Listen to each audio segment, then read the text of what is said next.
Good afternoon, and thank you for coming to the afternoon talk. Jacob Bongers is a recent graduate of the University of Southern California who majored in interdisciplinary archaeology and minored in cultural anthropology and video game design and management. Passionate about archaeological studies, Jacob has participated in excavations, survey, and research at sites in Europe, South America, Africa, and the Middle East.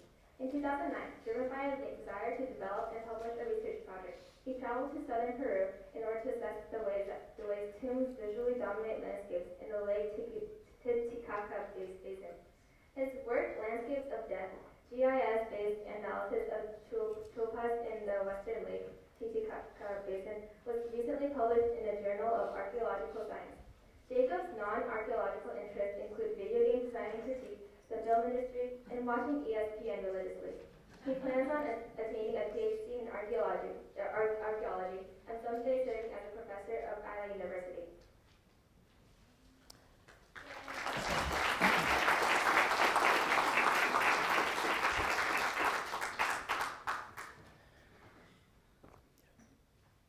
Hold up one sec.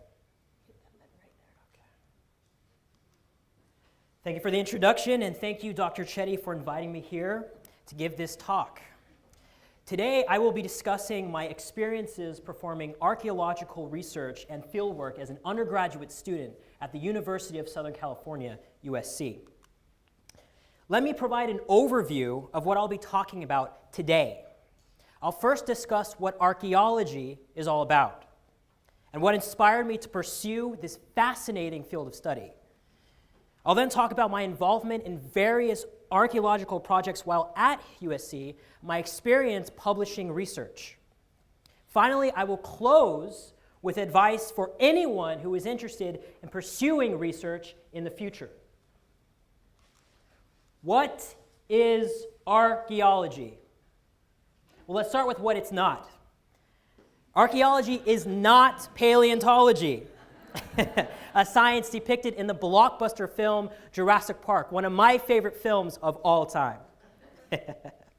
A common misconception of archaeology is that it deals with digging up dinosaur bones, but that is simply not the case.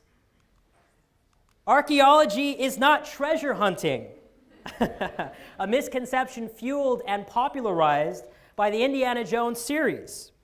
It is not merely about discovering valuable artifacts of the past.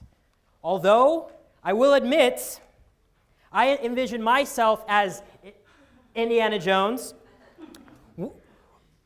every time I'm conducting fieldwork. What is archaeology really? At its core, archaeology is about constructing narratives based on patterns extracted from the material culture of the past.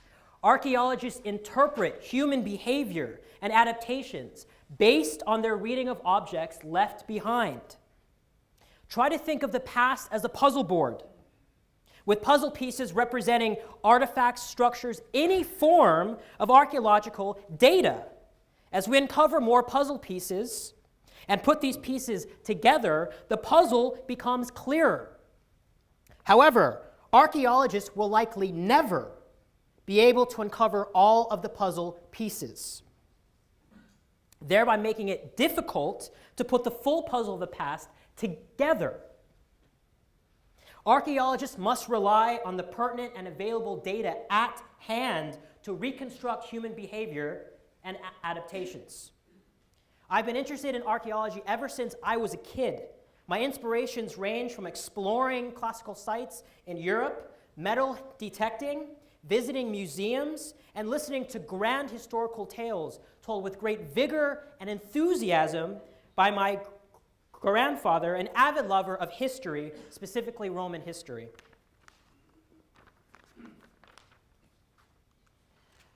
Archaeologists use a variety of techniques to recover and record material culture of the past. Site excavation, for example, is one of the primary means of unearthing material culture. In the words of my mentor, Dr. Ron Beutner, it is a destructive science, a scientifically rigorous process of excavating through layers of soil in the hopes of finding anything that can shed light on what occurred at the site. It is destructive in that it actively destroys the context in which material culture is set in. To offset the irreparableness of this practice, archaeologists extensively photograph excavation layers and prominent finds, take copious and meticulous notes, and, if funding allows, digitally map or reconstruct archaeological features such as towers or ancient walls using a GPS or 3D scanner. Ground reconnaissance survey is a useful method of not only finding archaeological sites, but also learning about the full human use of the landscape. In recent years, this particular technique has become an extremely important aspect of archaeological research for several reasons, among which are the moderate cost, the perception that it is a less destructive technique, and the growing interest in regional studies. Instead of concentrating on individual sites, archaeologists are broadening their focus to take in whole landscapes in an effort to not only study settlement patterns and the distribution of various sites across a landscape, but also to reconstruct the full human use of the landscape. As a freshman, I was keen on meeting the archaeological community at USC and getting involved in an archaeological project. I set up a meeting with Dr. Lynn Swartz-Dodd, the curator of the archaeological collection at USC and a professor of Near Eastern archaeology, to discuss the opportunities that were available at that time. She provided me with 2 opportunities, both of which I took instantly. The first entailed helping with the execution and post-processing of an innovative multi-view digital capture method of artifact photography known as polynomial texture mapping, and using it to photograph ancient Sumerian tablets like you see here. The process included the following tasks: placing a Sumerian tablet into a dome-like apparatus containing multiple internal lights located in various positions seen here. Second, photographing Sumerian tablets multiple times, varying the angle of light between images. This specific stage is automated using a computer program that tells the dome which light to turn on and tells the camera when to take the shot. And then, finally, post-processing and effectively combining the images in Photoshop to produce a single dynamic composite image represented in the video here. As you can see, by dragging the mouse around that black circle, the user is able to adjust the angle, at which the light hits the object, in this case, a Mesoamerican monument. In so doing, the user is able to illuminate certain details that may be invisible to the naked eye. Polynomial texture mapping is particularly useful for clarifying inscriptions on, say, coins or, of course, Sumerian tablets. The PTM technology was developed by Hewlett-Packard, HP, Dr. Bruce Zuckerman, a professor of religion at USC, and his cousin Ken Zuckerman have successfully applied this technique to ancient texts. The second opportunity entailed becoming a member of the Tel al-Judaidah publication project, an archaeological initiative aimed at publishing new pictures and drawings of notes, figurines, storage jars, and lamps into an internet-accessible database called the Online Cultural Heritage Research Environment. All of these objects came from a site in modern Turkey called Judaidah, that guarded the western end of the caravan route that eventually became the Silk Road. Uploading archaeological data into the internet-accessible database would foster collaboration between researchers around the world and allow for new discoveries. I helped organize, archive, and upload archaeological data into the database for several months before setting out to South America for the first time to participate in my first archaeological field school and develop my first research project. The during the summer of 2008, I traveled to the Tarapika Valley in the Atacama Desert of northern Chile, the driest desert in the world, in order to participate in the Tarapika Valley Archaeological Project. This project, led by my mentor and Andean archaeology professor, Dr. Ron Beutner, who also invited me to come to this project, aimed to determine chronologies for the various archaeological sites in the Tarapika Valley, and to establish the extent to which the inhabitants of these sites interacted with the Tiwanaku, a pre-Inca, ideologically based culture located near the Titicaca Basin of Peru.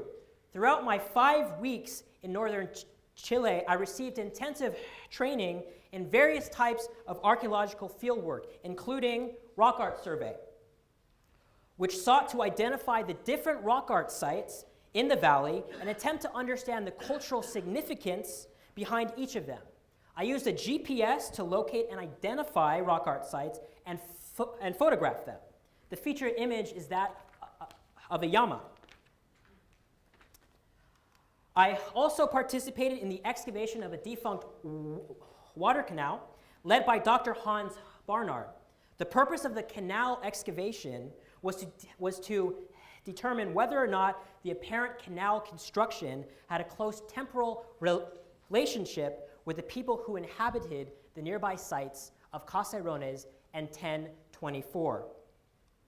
The goals of this particular excavation included determining a specific date for the site, establishing whether or not it had a close temporal relationship with another nearby site called Caserones, answering why there were two distinct architectural styles within the site of 1024, and determining whether or not the site had contact with the Tiwanaku culture.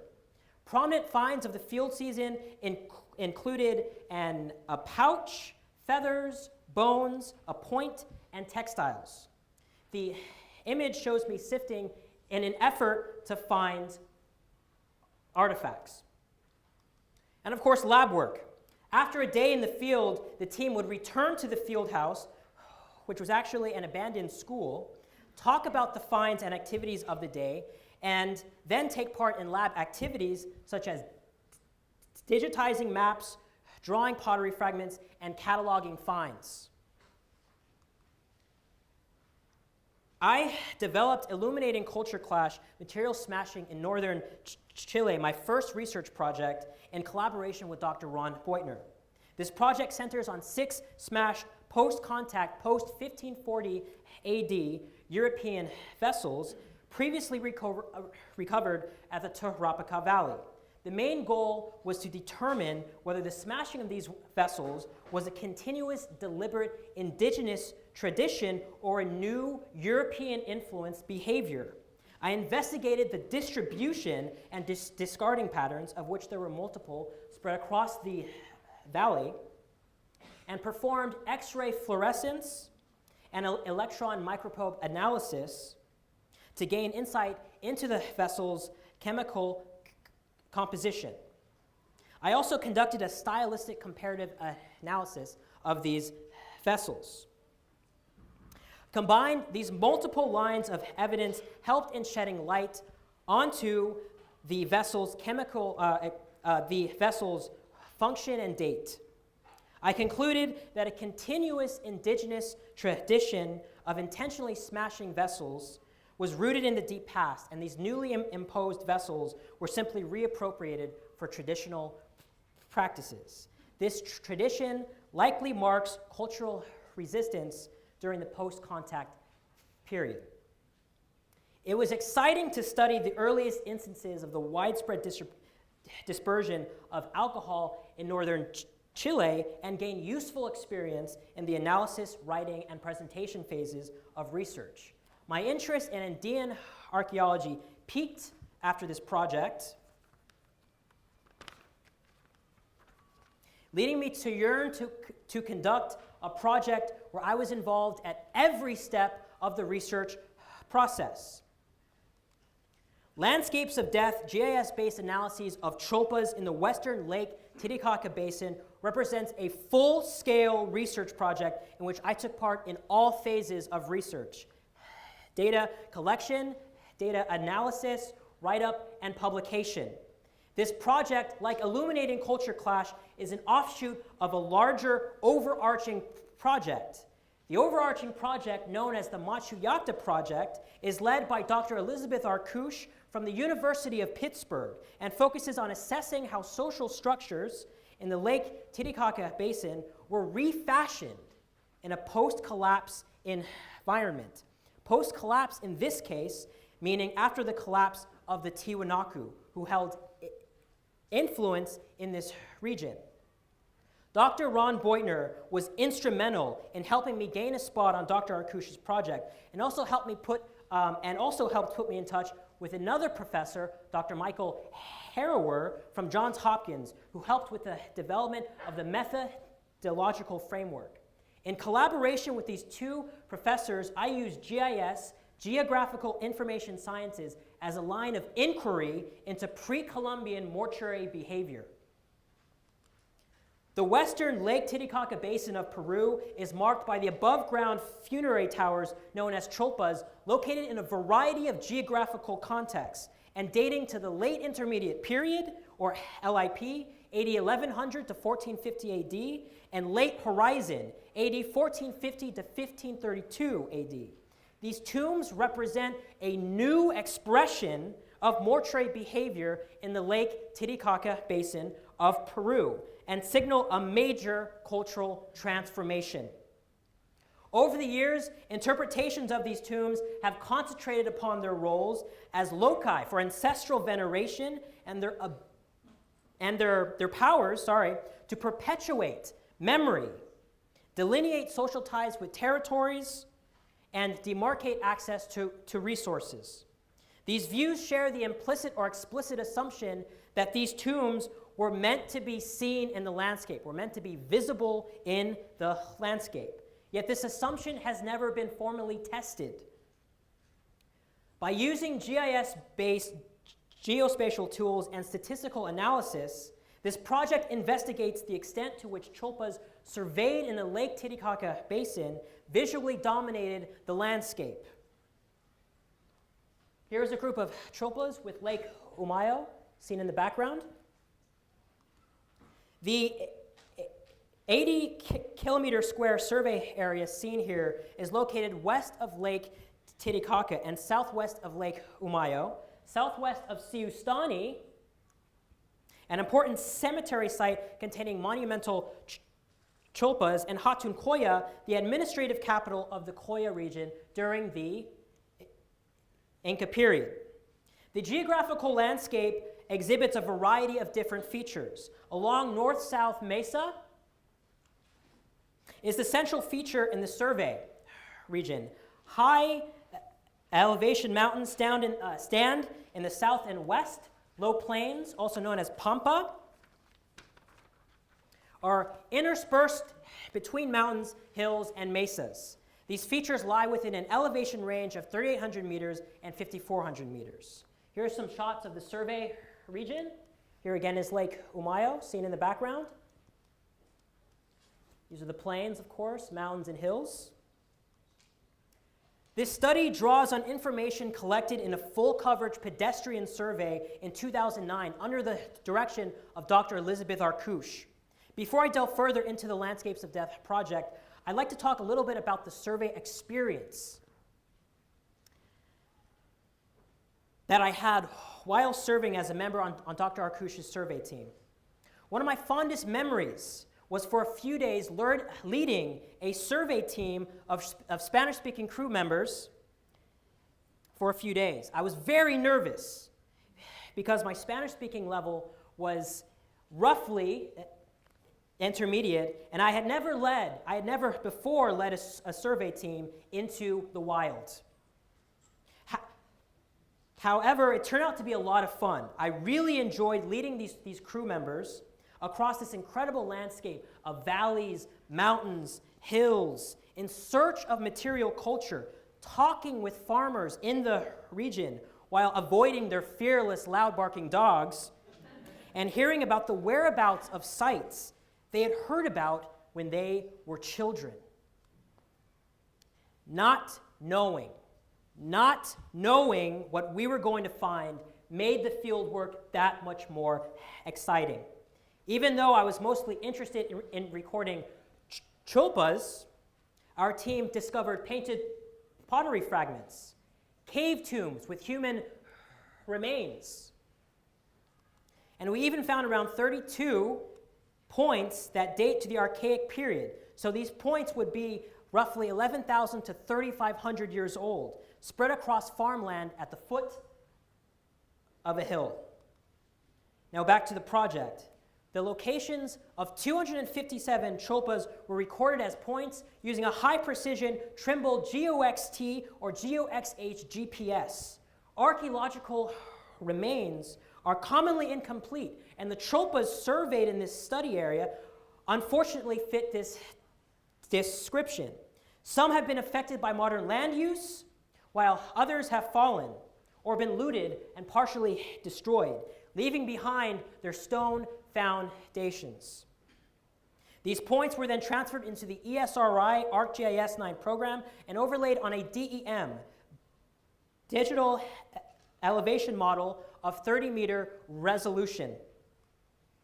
For the most part, the chulpa tombs are not evenly distributed within the landscape. They rather appear to cluster in certain regions as possible cemeteries and remain absent in other regions. The 257 chulpa points were transferred into ArcGIS, and 300 random points were generated.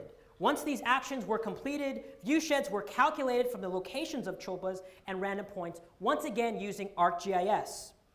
Viewsheds are the backbone, are the visibility analysis performed in this project, and are the cumulative result of line-of-sight calculations taken from a target point and the surrounding points in the landscape.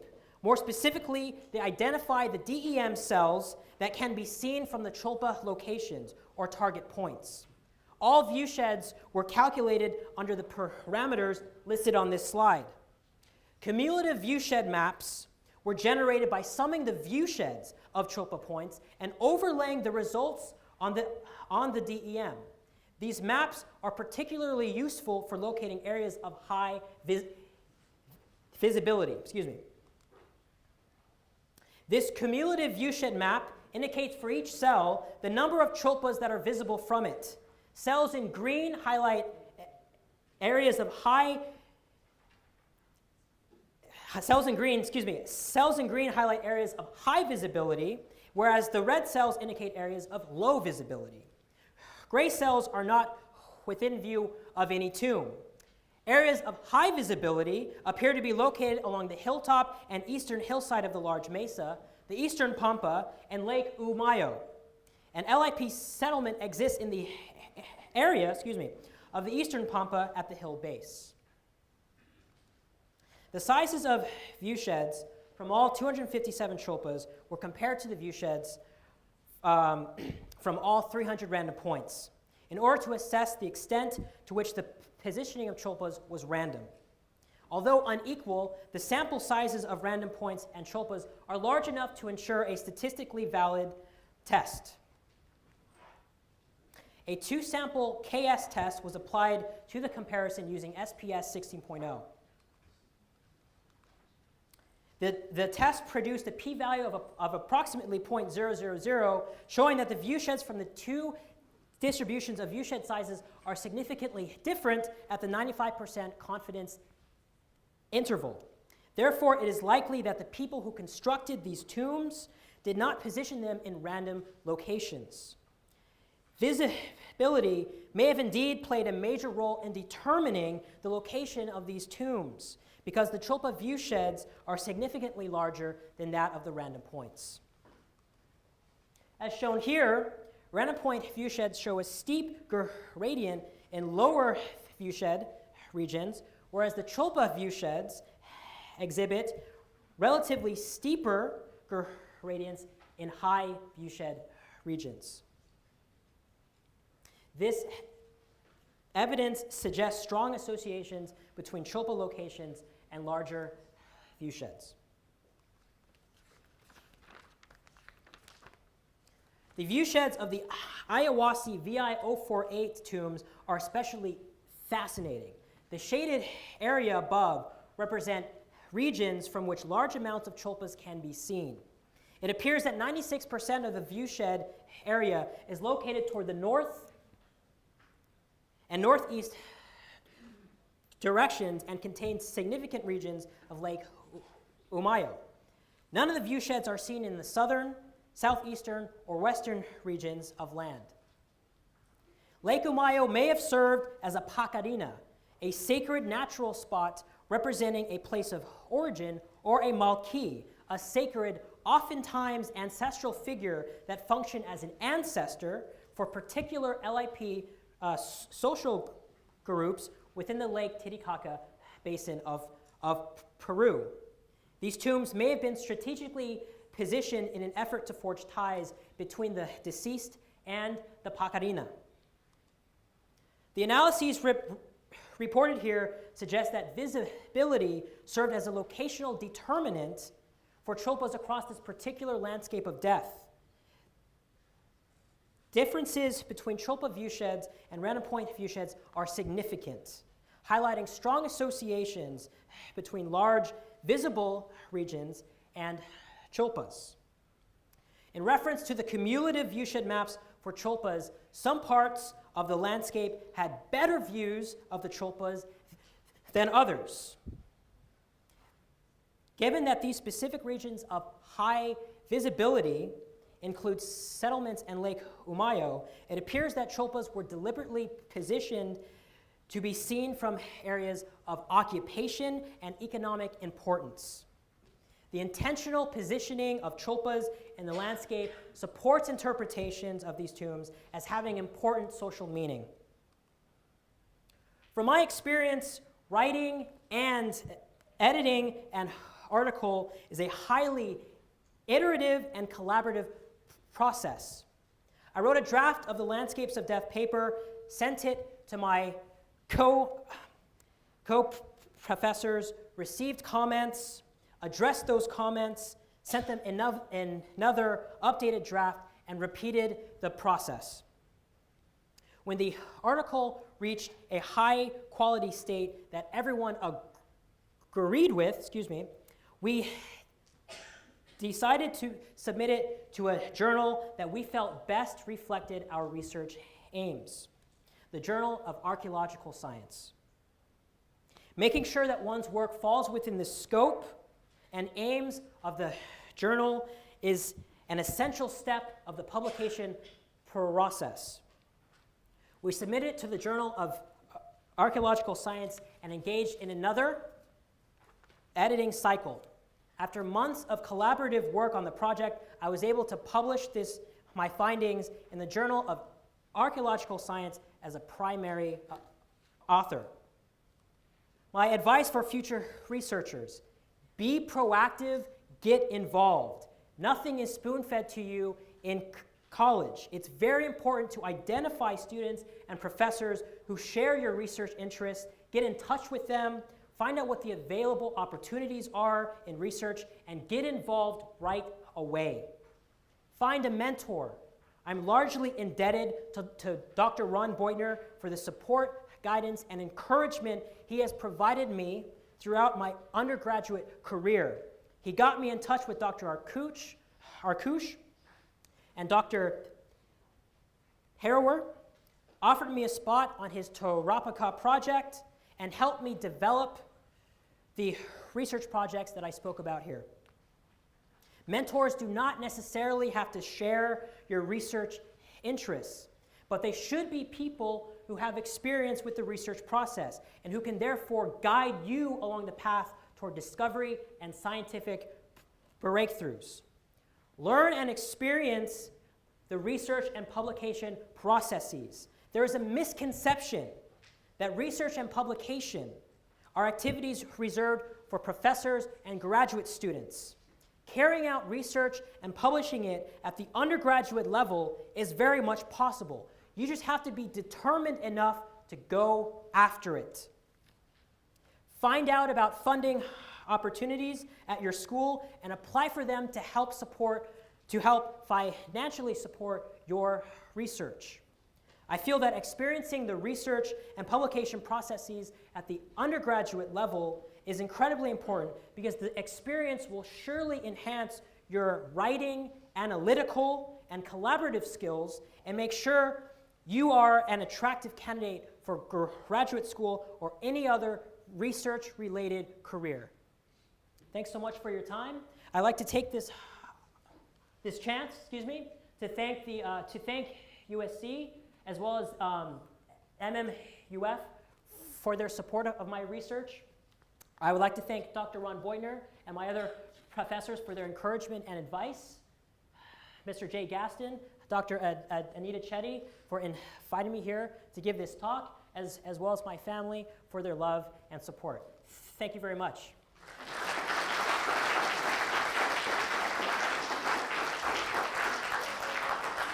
Now we'll have a question and answer session. Any questions?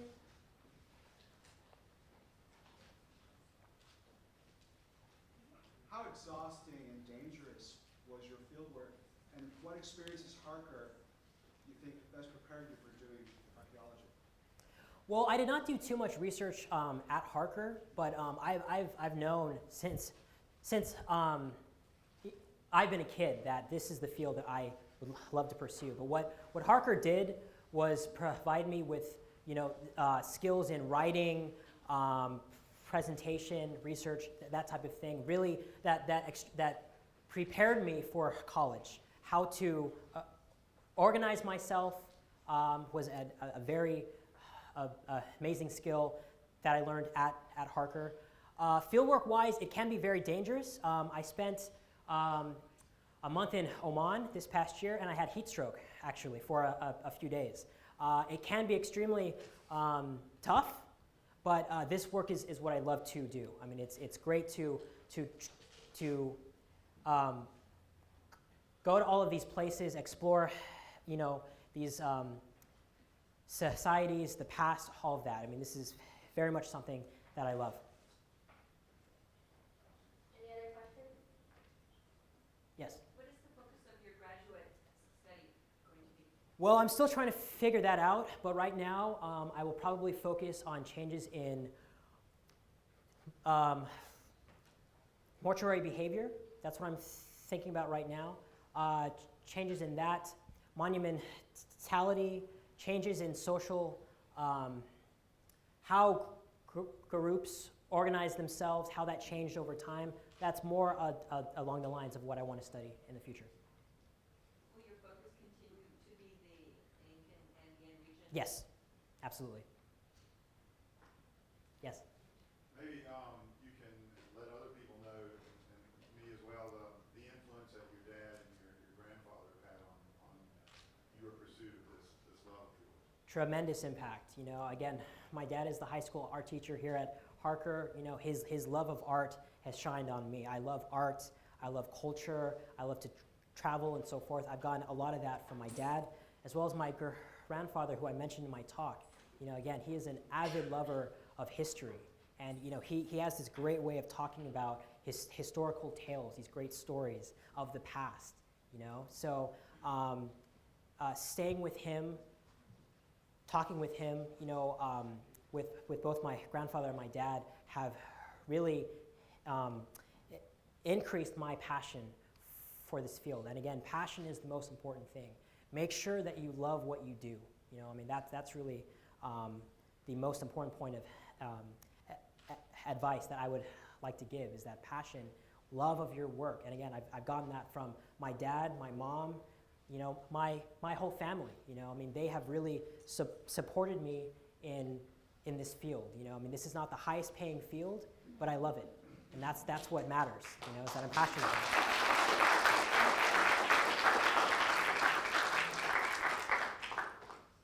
Yes? Yeah, as a, let's say, a budding archaeologist, what is your feeling about the ethics of removal of artifacts? There's been so much press about countries wanting to retain the material rather than clay in Absolutely. other places. How does that impact your thought and work? It's very, very important, you know. I mean, who does the past belong to, right?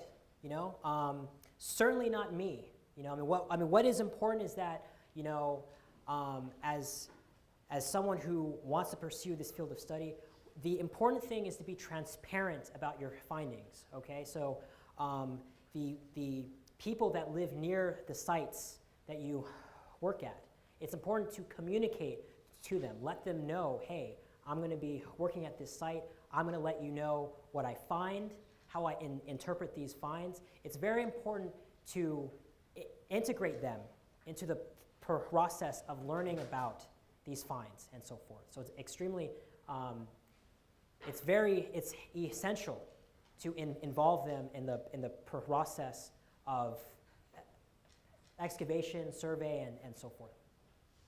Yes?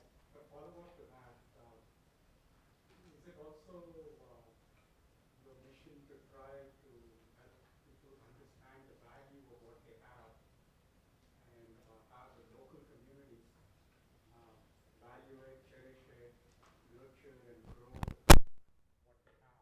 Absolutely.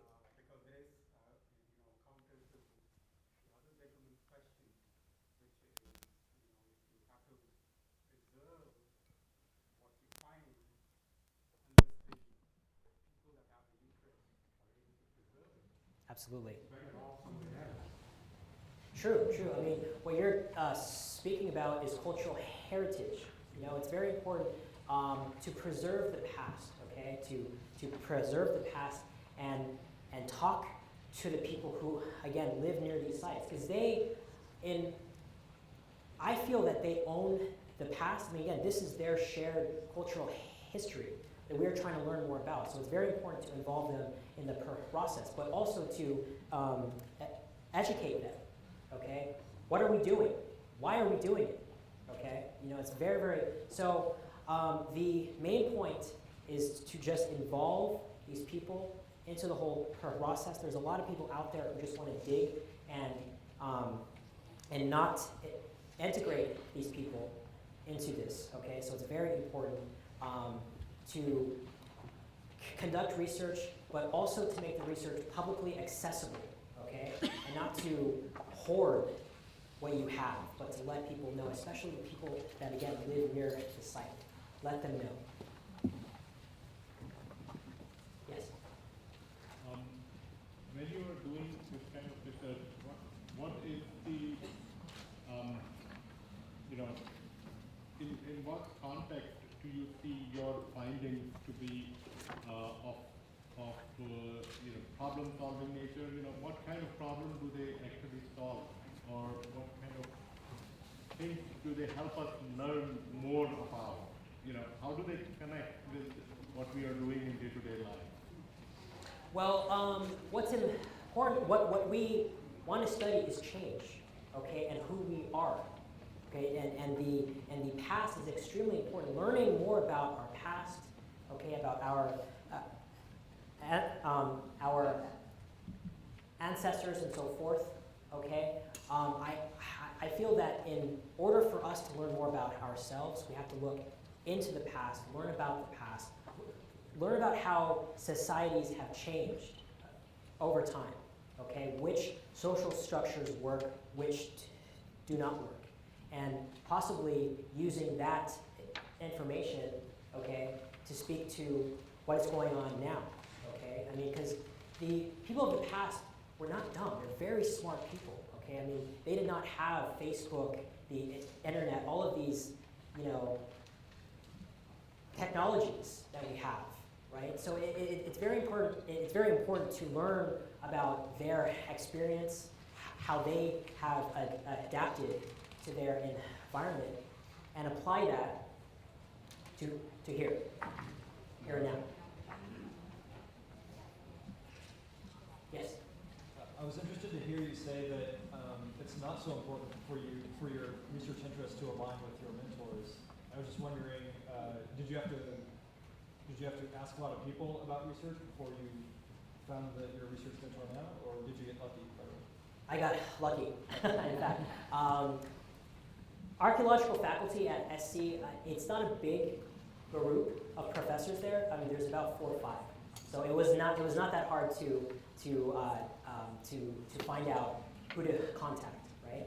I just looked up Lynn Swartz-Dodd, sent her a message, set up a meeting with her, and just talked to her. Hey, what is going on? I want to get involved in work. So, yeah. Yes. We visited Tikal in Guatemala a number of years ago, and that city failed because of a lack of rain. Yes. And they abandoned it. Have you studied some other civilizations? That certainly is a lesson for the future. What can happen to mankind if the climate changes dramatically? Well, I haven't studied the Mayas so much, but I know about, there was a culture in the north of Peru known as the Moche. And what happened with them, what we think led to their collapse was El Nino, of course, right? But it's very important not to focus purely on the environment. It's very important to pay attention to the social environment as well, right? I mean, I think it's wrong to focus so much on the environment leading to the collapse of cultures, but to focus on the environment as well as the social atmosphere that was there, and all of these factors, because it was a most societies that have collapsed, there are multiple factors that led to their collapse, of course, right? So, very important. So, in the process of getting your work published, you probably experience that it takes a lot of effort Yes. to go through this Yes. long period. It's a cycle. It's not like post on the Facebook tomorrow. No way. No way, no way. Absolutely not. So, tell us about what your thoughts are as a young person learning this process of scholarship and getting things to publication. Well, it takes a lot of time. It's a cycle. You write a draft, you make changes, you send that draft to a professor. They apply their comments to the draft. They send it back to you. You address their comments. You update the draft. You send it back to them. No, fix this, fix that. Okay, I'll fix this, fix that. Send it back. No, this, right? So it's just ongoing. So what I learned about the publication process is that, it's tedious, but it's good, and it's not about,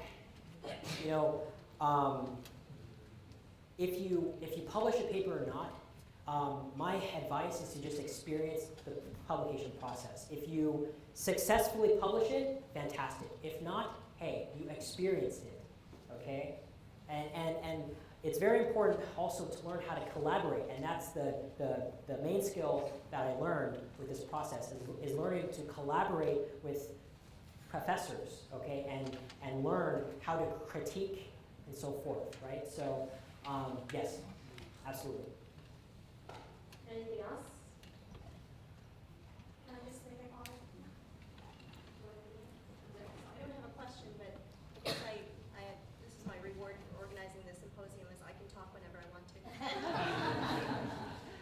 I think that I would be remiss if I didn't say to you that I see many of my colleagues in the room right now. There is no greater joy that we can experience than to have one of our former students come and address us, one who is so successful and so passionate. This is all we want, is when they leave us that they come back and share with us their journeys.